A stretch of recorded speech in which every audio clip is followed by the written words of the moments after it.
10 € offerts. Et votre premier pari remboursé en cash. Avec le lien en description et le code promo JDR10.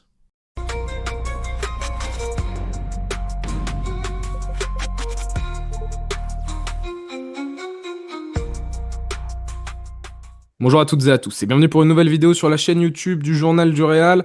Avec Pablo, on était en train d'établir le petit programme de la semaine parce que durant cette période de fête, on a prévu de vous régaler avec des vidéos concept, mais aussi des petites vidéos d'actualité. Comme aujourd'hui, hier, on a parlé de Vinicius.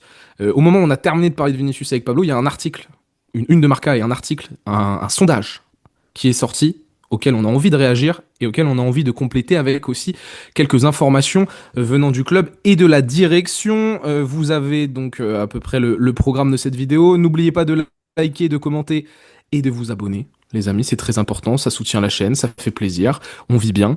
Donc envoyez de la force, allez vous procurer du Oli, le lien est en description. Envoyez de la patate, envoyez pour les cadeaux de Noël, ça soutient énormément la chaîne, donc foncez, lien en description, code de réduction JDR5, 5 € pour chaque première commande, le pack découverte, comme d'hab, je vous conseille, et 10 € et 10% de réduction pour les habitués avec le code simplement JDR. Pablo, comment ça va? Ça va, ça va. Surtout qu'il y a des gens encore qui sont fans du Real Madrid francophone, français, et qui connaissent pas encore le JDR. J'en ai eu un ce matin,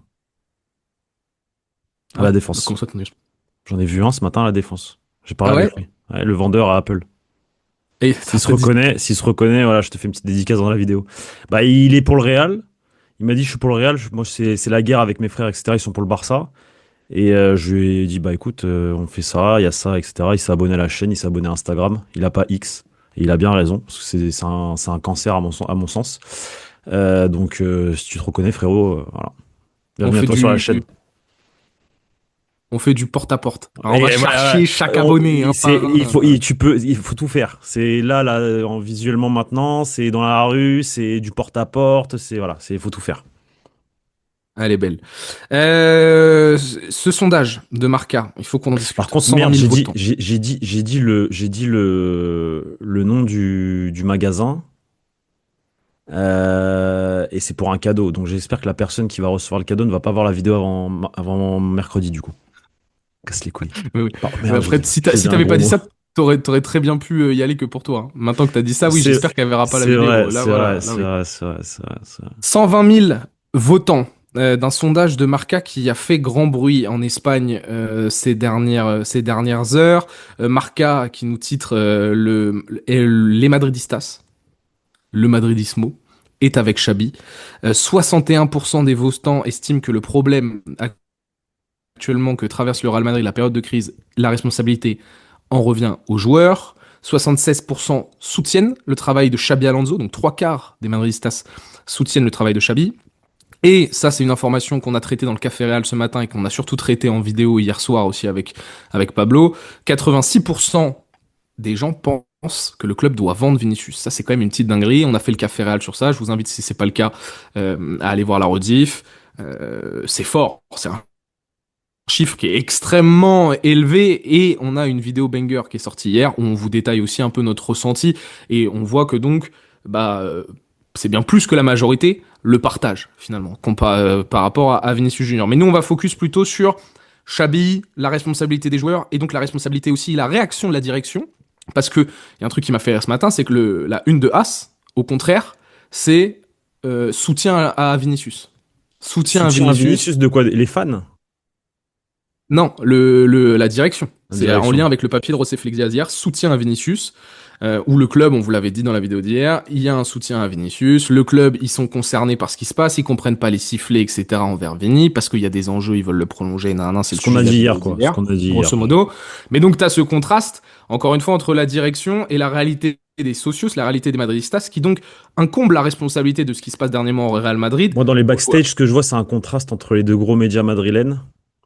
Un qui tend vers le peuple et vers un potentiel pointage du doigt vers la direction, parce que si on pointe du doigt les joueurs, après vient la direction. Et de l'autre côté, un média qui a viré totalement côté Real Madrid, qui a été longtemps considéré comme un média anti-Florentino Pérez, etc., et qui aujourd'hui, depuis pas mal de changements en interne, devient très institutionnel et te fait des unes comme ça en face à face avec Marca. Moi, j'aime bien ce genre d'analyse Moi aussi aussi. des médias, c'est cool. Parce que ça fait depuis pas longtemps hein, que As du coup est passé du côté Florentino Pérez dans l'histoire de As. Très longtemps, le directeur de As a été une vraie guerre avec Florentino Pérez. Euh, Moi, ce que j'en pense donc, du sondage, c'est que je suis assez d'accord avec les fans. Je crois qu'il y avait 120 000 personnes, non? C'est ça qui ont voté ou C'est 100 ça, c'est ça. 120 000 personnes. Et je pense que c'est assez représentatif effectivement de ce que les. Alors, je sais pas qui vote chez Marca. Je sais pas s'il y a des socios. Je sais pas s'il y a des fans d'Arabie Saoudite ou de Colombie. Tu vois, tout le monde peut voter. Mais en tout cas, moi, le sentiment que j'ai depuis que j'étais au stade, et forcément quand tu vas au stade, c'est différent. Ce que tu ressens est différent, et puis t'écoutes un peu ce qu'il y a autour de toi. Les fans, ils en ont marre les supporters en ont marre des joueurs. Les vrais, les sociaux, ceux qui sont là depuis toujours, tu le sens.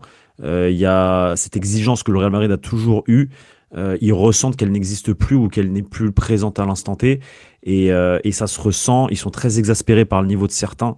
Ils pointent du doigt, comme je l'ai dit dans le débrief, certains joueurs, dont Vinicius Junior, et ça m'étonne pas que du coup le nom ressorte parce que c'était clairement la conclusion hein, dans les discussions entre eux, etc. Je les entendais. Oh, Vinicius, moi personnellement, je le vends. Là, c'est bon, ça sert à rien, etc., etc. Et c'est pas, en fait, parce qu'il y a un truc aussi important pour Vini côté Vini.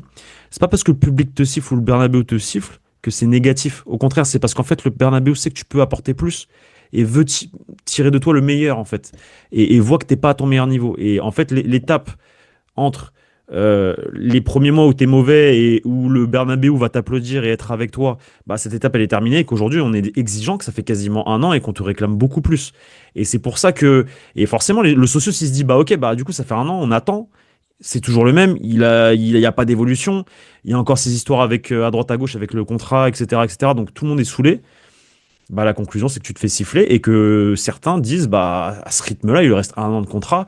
Qu'est-ce que tu vas te prendre le risque de pousser encore un an après pour qu'il puisse partir gratuit? Non. Les gens préfèrent le vendre pour récupérer une certaine somme d'argent, surtout que le Real Madrid en aurait besoin dans le cas où Vinicius ne veut pas prolonger, je parle. Donc moi, Deux cas similaires, excuse-moi, je te coupe, mais Vas-y, deux vas-y, cas vas-y. similaires d'ailleurs sur les réactions du Bernabéu de ces derniers mois. Les encouragements du Bernabéu pour Kylian Mbappé, au moment où il Ouais. arrive et où il traverse sa zone compliquée. Et Kylian Mbappé, s'il n'avait pas eu la réaction qu'il a eue, c'est-à-dire à élever son niveau de jeu sur la deuxième partie de saison 24-25, il aurait pu aussi avoir les sifflets comme Vinicius a eu, À la mais différence, à la différence que là, il y a vraiment une histoire de contrat qui entre en compte. C'est-à-dire que Mbappé, tu sais que tu vas te le taper pendant 5 ans après, même après Mhm, une mauvaise mhm, saison. Donc, bien est-ce sûr. que c'est, il vient d'arriver. Non, mais le Bernabéu a un rôle à jouer, Par comme là, contre, ils ont un rôle par à contre, jouer, tu vois. Mbappé, dans 5 ans, si à un an et demi de la fin de son contrat, il traverse une mauvaise passe depuis un an, Non, mais ah oui, mais non, je mais ça, c'est n'ai pas mon je n'ai propos, c'est aucun doute sur le oui, fait qu'il se ferait siffler. Par contre, le contexte évidemment, de l'année évidemment. dernière, il est différent parce qu'il vient d'arriver et qu'il a un contrat de 6 ans. Mais c'est Donc, pour ça, mais c'est aussi cela, mais c'est aussi dans le fait qu'il y a eu une réaction du Bernabéu d'encouragement, il a relevé la tête. Chouameni, il a mangé un sifflet contre Celta de Vigo. l'année dernière, Derrière, il a relevé la tête, c'est ça. même si moi, il m'exaspère toujours autant, mais ça c'est voilà. Il a relevé la tête et donc depuis, bah, le Bernabéu est plutôt c'est l'un des joueurs un peu phares, notamment parce qu'au niveau de l'attitude, Aurélien Chouameni, en termes de professionnalisme, c'est très bien. Maintenant, il y a encore des images qui tournent. J'ai encore partagé un truc hier. Aïe, aïe, J'ai vu, aïe, j'ai vu Aurélien. la Aïe, séquence aïe, aïe. où il revient là sur une action en première mi-temps. Après, bon, Mais, ouais. mais, il est sur le terrain, c'est pas celui qu'on doit pointer du doigt pour l'instant en termes d'attitude, techniquement, etc. C'est autre chose, mais c'est pas le sujet non plus aujourd'hui. Ce qui est aussi intéressant, c'est que El Chiringuito a fait, bon là c'est pas Edu Aguirre, mais qui a pris, ils ont recueilli les réactions des fans aussi après Un le sondage, match. ouais. Ah non, après le match contre Ah, Séville. après le match, ok. Et c'était en mode non mais c'est la honte quoi. Personne Bien ne sûr se que c'est la reconnaît dans honte. l'équipe. Bah, Vinicius faut partir. Il y en a et c'est une réalité il doit y avoir 4-5 témoignages de Vini sur l'échantillon sur la vidéo. Il y en a deux trois qui ont dit on n'a pas compris pourquoi Vini s'est fait siffler. Il y a aussi une partie de moi, il y en a un même qui a dit moi je me suis levé, j'ai applaudi. Je comprends pas pourquoi c'est lui qu'on siffle. Et il y en a un qui dit c'est plutôt Mbappé que j'aurais sifflé. Tu vois, nan, nan, nan, nan. ok. Et t'as aussi le rapport de, comme d'habitude, c'est un problème d'attitude. Les joueurs ne courent pas. Et très peu de choses sur Xabi Alonso. Vini a. Bon, Xabi Alonso, on va y revenir du coup. Vini a été sifflé dans mon secteur, là où j'étais positionné, 2 fois en première mi-temps, parce que les 2 fois où il se fait siffler. Bon, c'est pas, en fait, non, il se fait pas siffler, excuse-moi. il exaspère les gens deux fois. La première sur un débordement, en fait les deux mêmes séquences. Débordement côté gauche, en fait il s'entête. Il Il veut dribbler s'enferme, extérieur, oui. il s'enferme côté gauche, plutôt que de, en fait, avant de s'enfermer, il peut ressortir sur un Bellingham, sur un Non, j'ai Arda, la sur un séquence en latéral. tête. Ouais. Et la deuxième chose, c'est exactement la même, sauf que ça, il gagne le corner quand même. Mais il s'entête. C'est les deux séquences qui ont exaspéré, parce qu'en fait, du coup, on était vraiment devant, donc on l'a vu, tu vois, commencer à faire ces trucs et à s'entêter. Et derrière, en fait, ce qui effectivement énerve, je pense que c'est le niveau global de la deuxième mi-temps. Et surtout de voir que tu as un Séville qui joue à 10 contre 11 et qui te met la misère, parce que c'est la réalité. Et que lui, en fait, il est effacé dans la deuxième mi-temps. Et que vraiment, comme je l'ai dit hier, au moment où il y a le changement, il se stoppe au milieu de terrain. Et effectivement, il attend Courtois qui arrive, plutôt que de lui courir vers Courtois, lui donner et partir en courant, tu vois.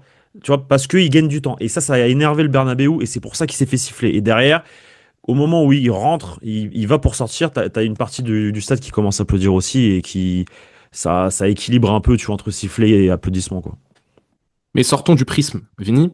Et analysons plutôt de manière globale la réaction véhémente du public envers l'équipe. Et quand on voit 61% qui pointent de la direction, qui pointent du doigt les joueurs, c'est quand même révélateur parce que moi, je m'attendais à un moment donné, mais comme on le voit aussi un peu au sein de notre communauté francophone ou du JDR, il commence aussi à avoir pas mal de défiance envers Xabi Alonso. Ce que moi, le premier, je peux comprendre aussi. Encore une fois, tu vois, ce matin, j'en ai discuté un peu. Il a des erreurs. La gestion Rodrigo Vini, c'est catastrophique. Sa communication, il s'est enfermé dans quelque chose que malheureusement il n'a pas pu assumer ni maîtriser. Il y a des problèmes tactiques de pas de plan B en cours de match, de jamais aligner deux fois la même tactique. Les hommes encore avec les blessures, ils veulent s'adapter, mais la même tactique, les mêmes schémas préférentiels, ne pas réussir à les remettre deux matchs de suite, c'est problématique. Maintenant, comme je l'ai dit, Xabi, il est pas responsable non plus que les trois quarts de ses joueurs savent pas faire un contrôle une passe. Hein.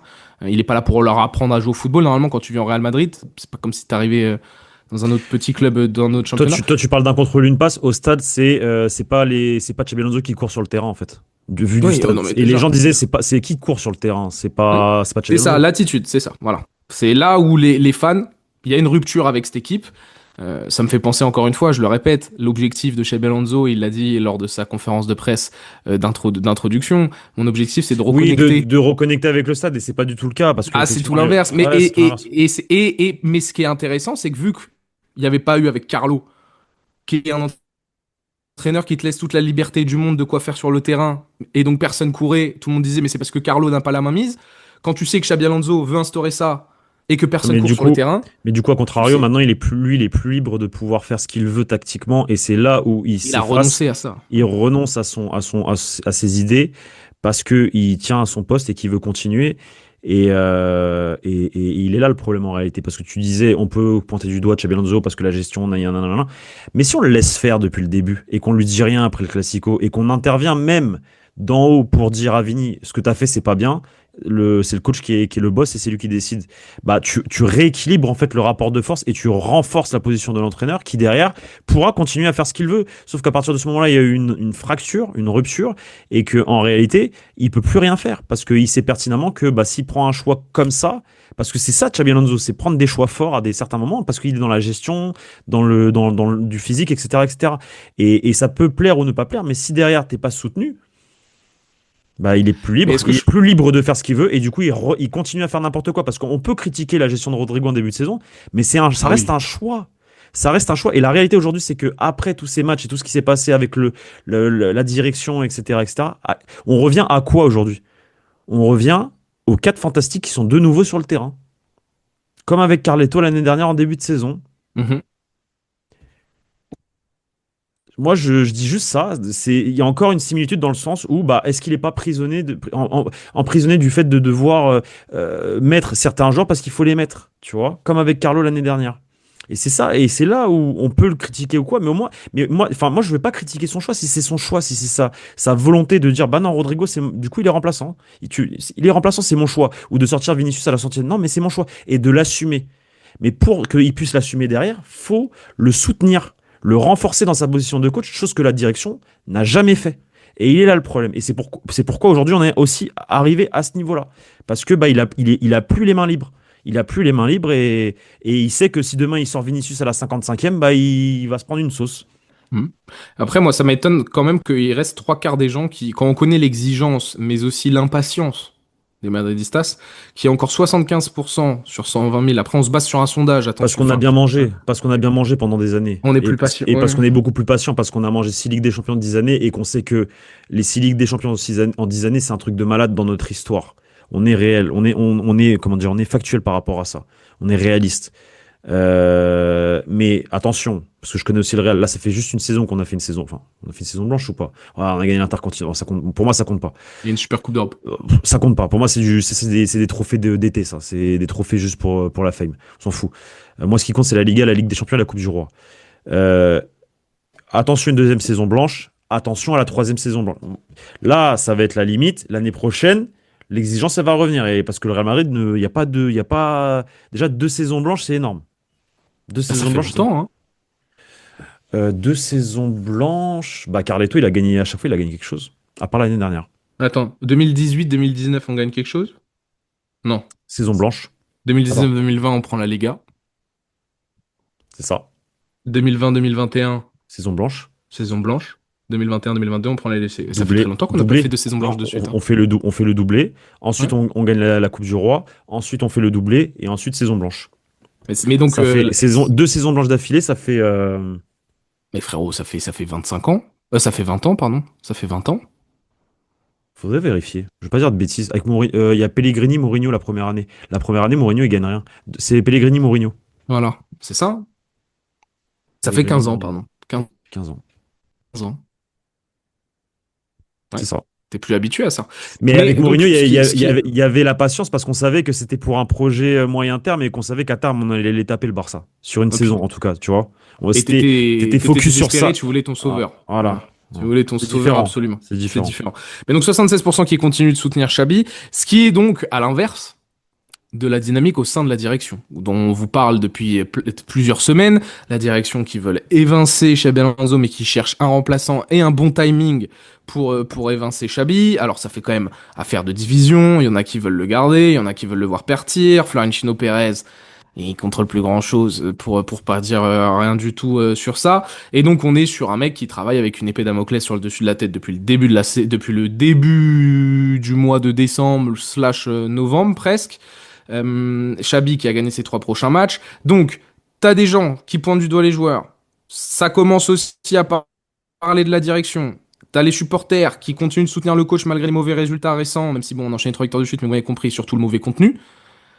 Et pourtant, la direction, nous, on dit que ils sont pas concentrés sur le sportif, etc. Mais on a justement des éléments pour venir compléter nos différentes analyses. Qui dit supporters, socios, public qui commencent à pointer les joueurs, la prochaine étape, c'est de pointer la direction. On a fait partie de ceux, les premiers à dire, à se poser des questions par rapport à ça. Que fait la direction? Est-ce que le sportif a encore un intérêt parce qu'il est on est dans la volonté de changer les statuts du club, dans la volonté du Bernabéu, dans la volonté de la Super League, dans ceci, dans cela? Est-ce qu'on n'a pas, en réalité, oublié le sportif? Moi, ce qu'on me rapporte ces dernières heures par rapport à tout ça, et très certainement que le contexte fait que, c'est-à-dire le contexte du public vers les joueurs, parce que les gens, ils sont intelligents, ils savent que si on prend à un moment donné les joueurs et qu'on remarque que c'est pas du coup le coach le problème, après l'étape d'après c'est en haut parce que c'est à eux de prendre des décisions par rapport à ça. Ce qui commence à ressortir autour de tout ça, autour de toute cette zone, etc., du club, etc., c'est que on nous fait comprendre que non, effectivement, le sportif a un intérêt, a toujours eu un intérêt et aura toujours un intérêt au Real Madrid. C'est une réalité parce qu'ils savent que avec le sportif vient tout le reste et que si t'as plus de sportif, si t'as plus Mickey Mouse qui sort sur le terrain avec ses amis, etc.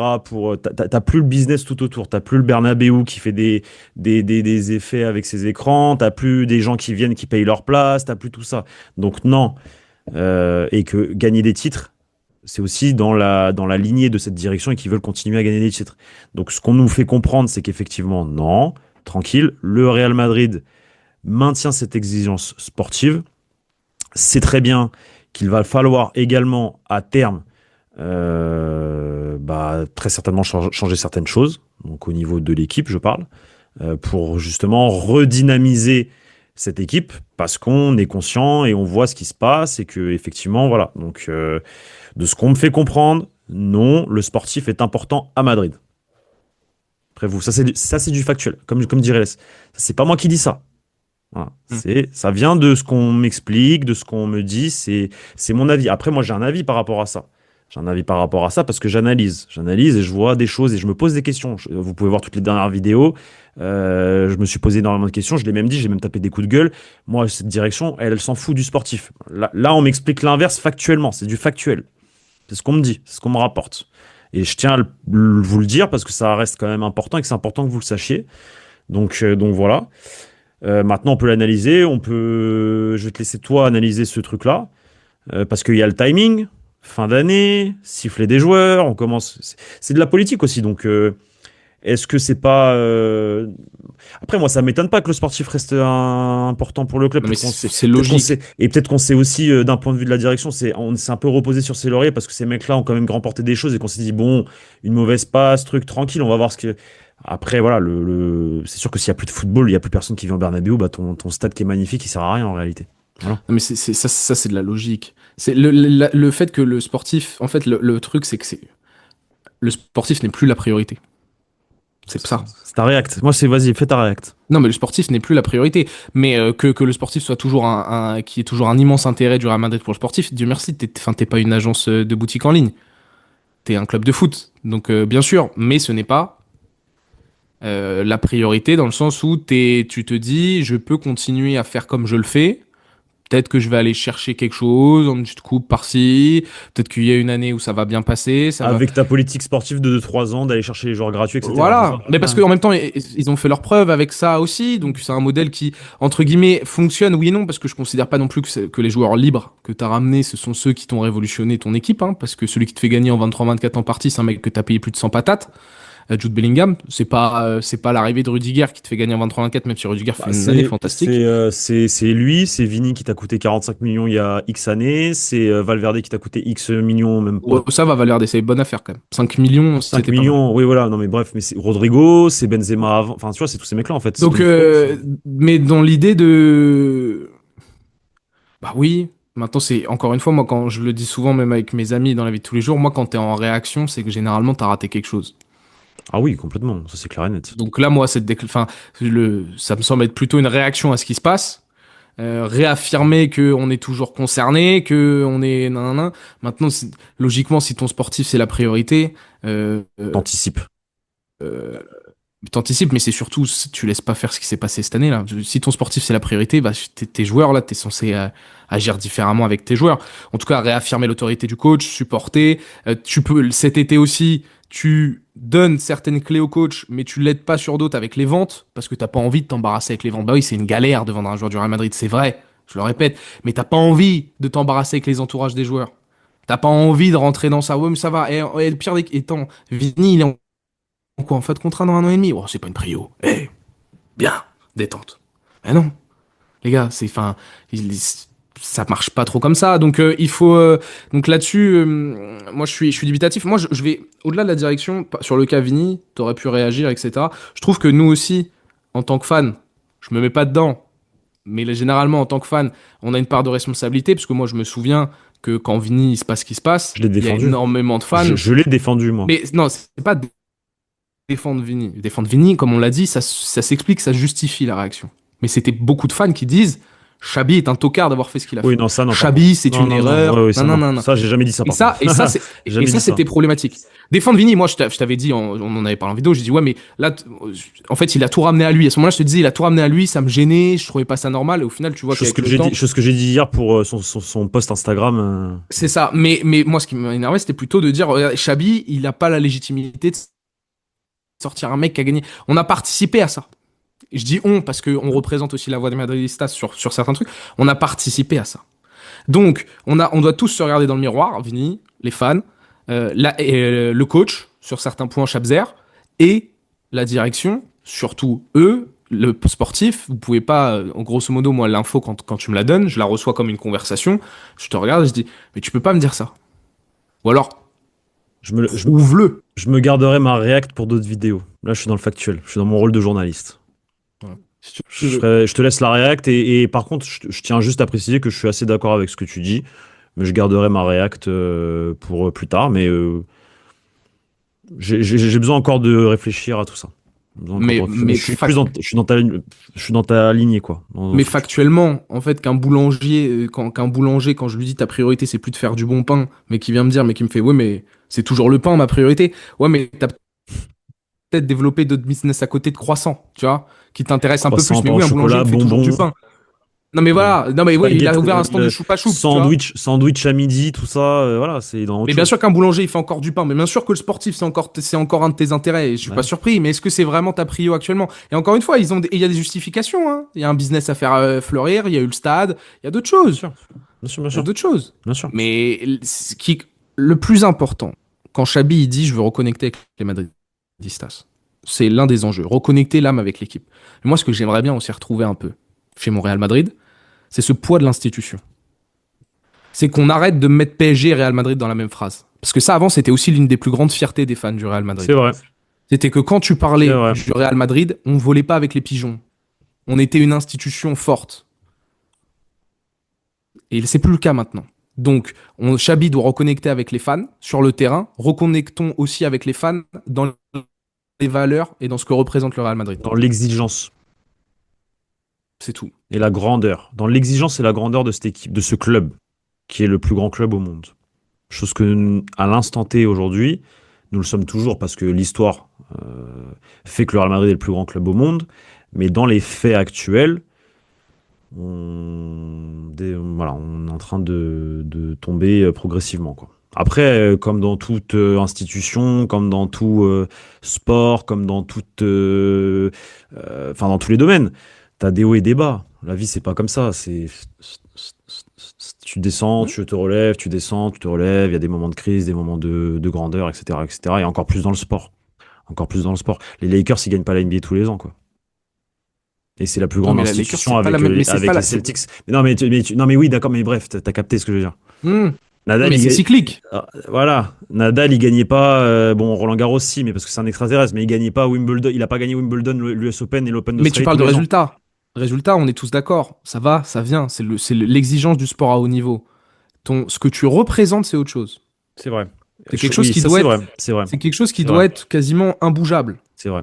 Parce que, en fait, quand tu atteins un certain niveau, après, ça demande aussi du travail, c'est de la communication, c'est respecter certaines choses. Tu peux flancher à certains moments, mais attention à pas trop non plus. Parce que quand tu redescends, tu sais, une réputation ou autre, c'est très dur à monter, mais c'est très rapide à Ah bah, baisser aussi. Donc, faut c'est pas. beaucoup plus rapide à baisser qu'à monter.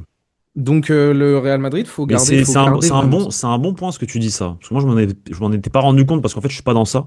Parce que quoi qu'il arrive, même si effectivement, parce que période de crise, j'ai déjà connu moi au Real. Donc en réalité, je suis prêt à la prochaine période de crise.